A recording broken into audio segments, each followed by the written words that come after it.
So, good evening everyone. My name is GE11 and we are the reporter of the Module 9 and it's all about the literary standards, importance of studying literary standards. So, my topic is all about the literature. A body of written works. The name has traditionally been applied to those imaginative works of poetry and prose distinguished by the intentions of their authors and the perceived aesthetic excellence of their execution. So, literature is a written works. For example, poetry. You write poetry, mga essays, novels, mga books. And also, literature may be classified according to a variety of systems, including language, national origin, historical period, genre, and subject matter. Literature is a form of human expression, but not everything expressed in words, even when organized and written down, is counted as literature. So, literature is a human expression. So, you express your emotion through writing. So, maghimo kag mga poetry. For example, is nasakitan ka. So, we express your pain through writing poetry. And also, not everything expressed in words. Even kanang mag-suwat-suwat, even kanang mag-organize ra ka or mag-written down is also counted literature. So let's move forward to genres of literature. The two main categories separating the different genres of literature are fiction and non-fiction. So fiction is a real life, not real life event or not real situation. For example, is kanang mga myth, mga tuo, magical stories, something ingana. And for example, is kanang mga Maria Makiling nga mga stories. And also, the non-fiction is mga real-life situation or real-life event like your biography, autobiography, mga essays, novels, mga ingana. That's the example of non-fiction. So let's move forward to type of non-fiction. The first type is the narrative non-fiction. So, narrative non-fiction is information based on fact that is presented in a format which tells a story. For example, ani is like kanang mura ginarrate nila ang story sa isa ka tao, like their memories, their biography. So that's example of narrative non-fiction. And the second one is essay, or a short literary composition that reflects the author's outlook or point. A short literary composition on a particular theme or subject, usually in prose and generally analytic, speculative, or interpretative. So essay. So we are all familiar about essay. So it's all our thoughts, mga ideas, atong emotions, reflections. So that's the examples of essay. And the third one is biography. Is a written account of another person's life. For example, is Jose Rizal's biography. It's all about Rizal's biography, like kansa siya gipanganak, tagasa siya, kinsa yung mga parents, kansa siya namatay. That's the example of biography. And the fourth one is autobiography. Gives the history of a person's life, written or told by the person, often written in narrative form of the person's life. So, autobiography is, we are all familiar kay gipahimot ani sa FL. Pero gitranslate na to into Italian. Ang atong autobiography, this is where autobiography is kanang atong mga stories, like is atong parents, unsa atong mga dreams, unsa atong mga gusto, unsa ta pagkatao. So that's the autobiography. By the way, the difference between biography and autobiography is kanang dili ikaw ang gasuwat, lain nga tao ang gasuwat, ang history sa isa ka tao ang iyang gisuwat. And while autobiography is kanang yourself, ikaw mismo ang gasuwat sa imuhang autobiography or imuhang ug kinsa ka nga pagkatao. So that's it. The last one is speech. Is the faculty or power of speaking, oral communication, ability to express one thoughts and emotion by speech, sounds, and gesture, generally delivered in the form of an address or discourse. So speech is like balak or poetry. They express their emotion through speech or speaking in front of lot of people.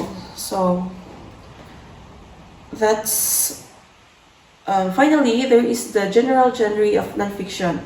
This is information text dealing with an actual real-life subject. This genre of literature offers opinions or conjectures on facts and reality. These include biographies, history, essays, speech, and narrative nonfiction. Nonfiction opposed fiction and is distinguished from those fiction genres of literature like poetry and drama, which is the next section we will discuss. So the genres of fiction will be discussed to the next reporter. So that's all. Gibuburan ako kay aron ma-upload. Thanks, bye. Bye. So next is the genre of fiction. First is drama. Is the genre of a literature that subject of a composition is a dramatic art in a way that it is represented. The genre is a story composed in verse or prose, usually theatrical performance where the conflicts and emotion are expressed through dialogue or an action. So we all know that familiar matatanan sa drama, like makita nato sa TV series na mana siya ang drama. And next is poet. It's a verse of a rhythmic writing with an imaginary that evokes an emotional response from a reader. The art of poetry is a rhythmical and composition, written or spoken. This genre of literature is an exciting pleasure by beautiful, imaginative or elevated thoughts. So sa poet is familiar matatanan ni the famous poet is na si William Shakespeare na is fantasy. Fantasy is a forming of a mental image with a strange of an otherworldly setting or characteristic fiction which invites suspension of reality.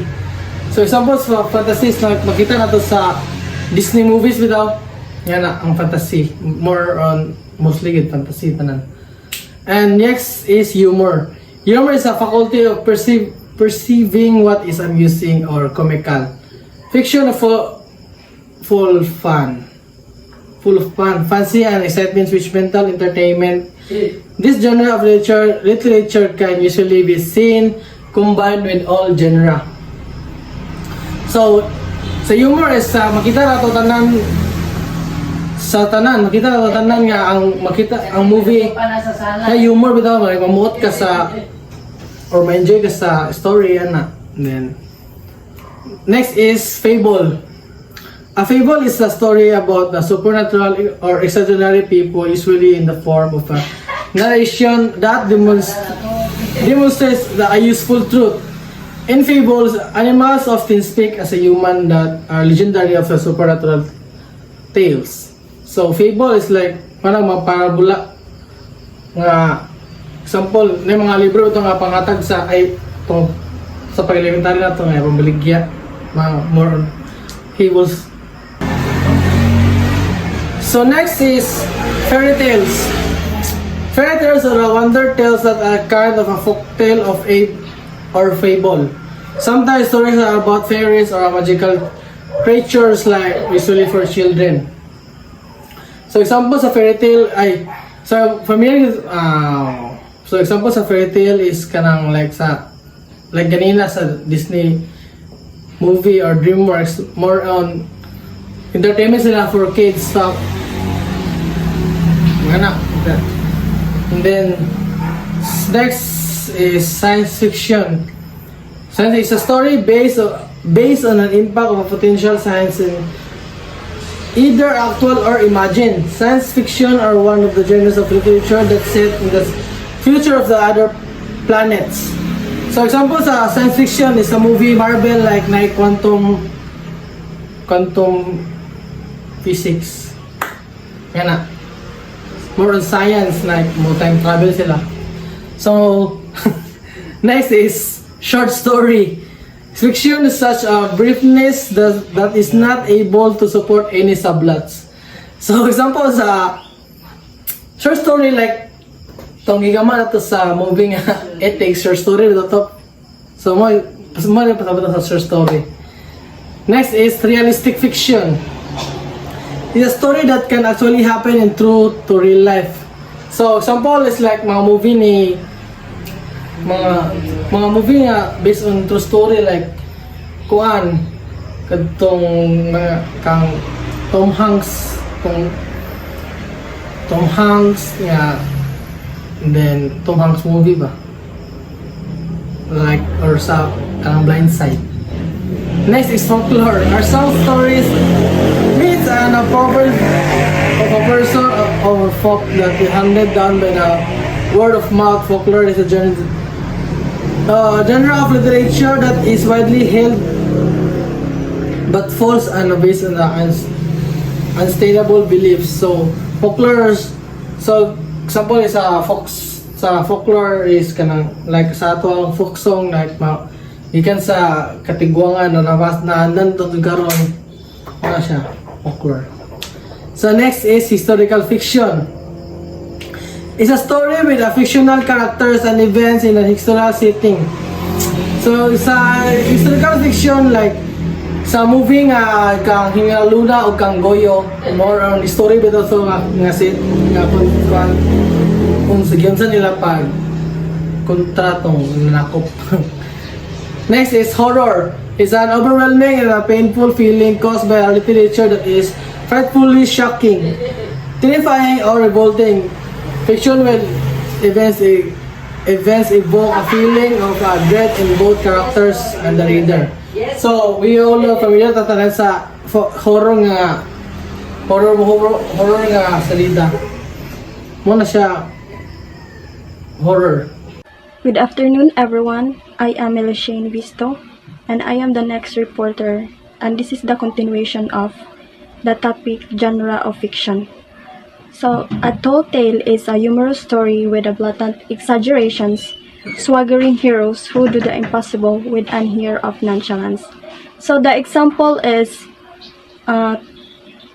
fantastical stories that blend humor, exaggeration, and a Filipino culture. One example is the legend of Bernardo Carpio, a giant who holds mountain apart to prevent destruction. Another example is Juan Tamad, a lazy character who tries to pick fruit by waiting for it to fall into the mouth. Next is legend is a story that sometimes of a national or a folk hero. Legend is based on fact but also includes imaginative material. So the example of legend is the legend of Mayon volcano. It tells of Daragang Magayon, a beautiful princess, and her lover Olaf.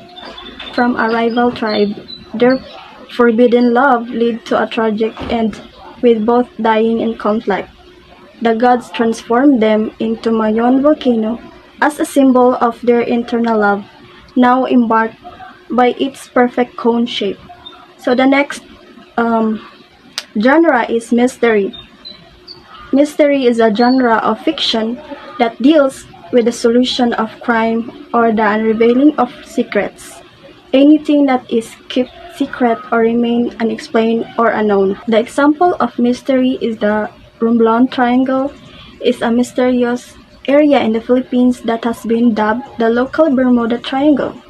It is said to encompass the 3 points of Concepcion Municipality in Romblon, Los Hermanos, and Siboyan Islands. Many ships have met their demise in these waters, making it a site of maritime disasters. Mythology is a type of legend or traditional narrative.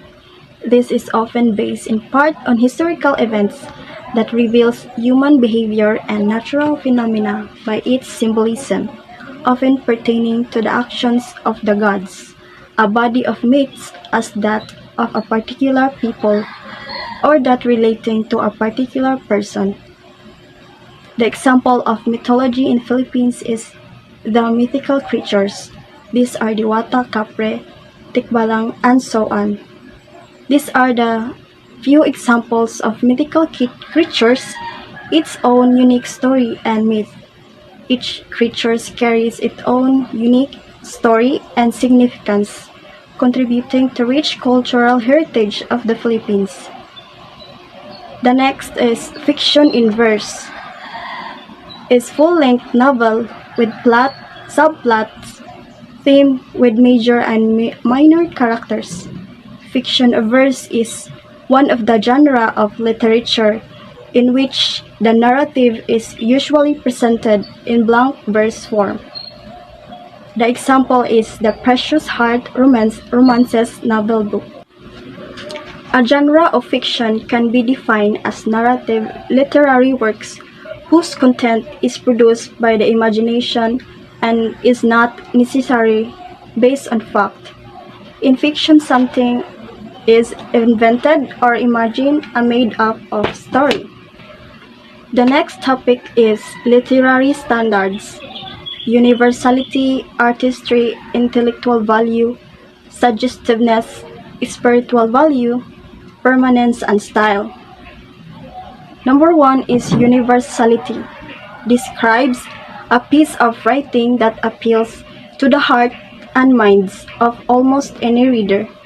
The appeal is considered universal due to its ability to cross gender, racial, and cultural barriers, regardless of the time it's written. The next is artistry. Describes literature that is aesthetically appealing and revealing or conveys hidden truth and beauty. This type of literature appeals to broad audiences and possesses a sense of beauty. The next is intellectual value. It stimulates critical thinking that enriches the mental processes of abstract and reasoning, making man realizes the fundamental truths of life and its nature.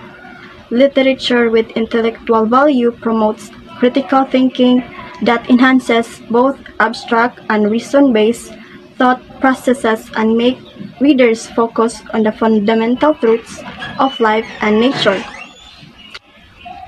The last topic is suggestiveness. A piece of literature relies on emotional power to convey symbolism, implied meanings, imagery, and messages. The power of suggestion allows to work to inspire and provoke thoughts and understanding beyond the actual words written on the page. This is the first part of literary standards. The rest will tackled by Ivy Jane Alba. So that's all. Thank you.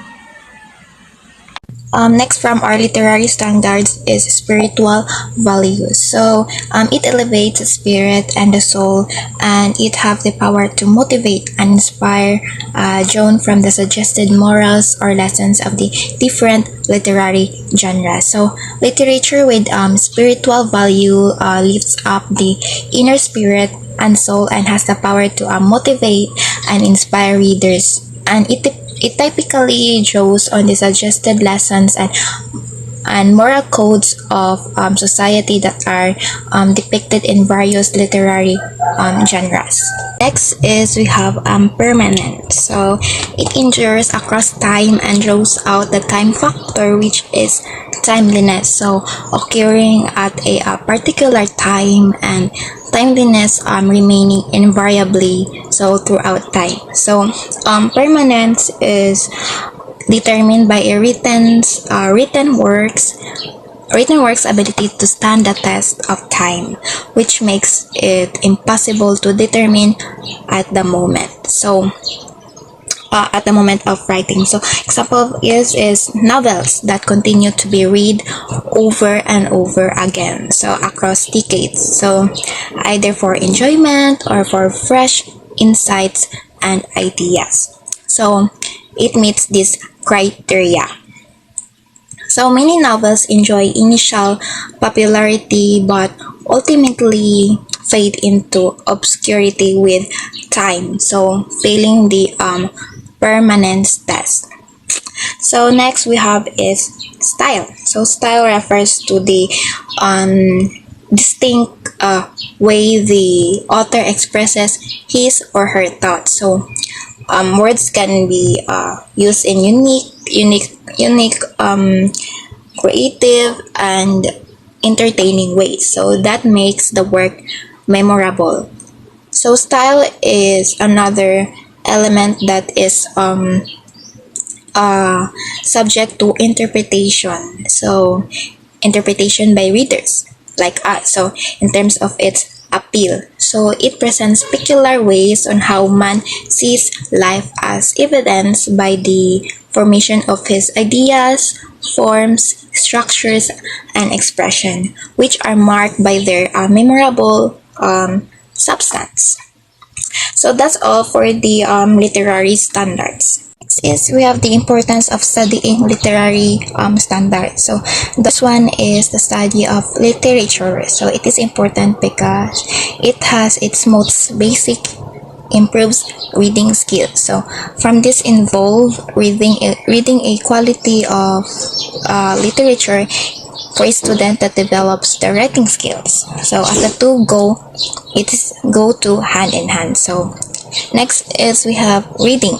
Reading a book is one of the best ways to fully immerse your mind into another person's dialogue and experiences. So being able to empathize and understand others people's feelings is a key aspect of helping you connect to different regions, races, societies, and periods of time. So they help a person take a closer look at the different facets of living aside. So from what they know and live, which can change perspective. So next is history. So history plays a fundamental role in shaping literature.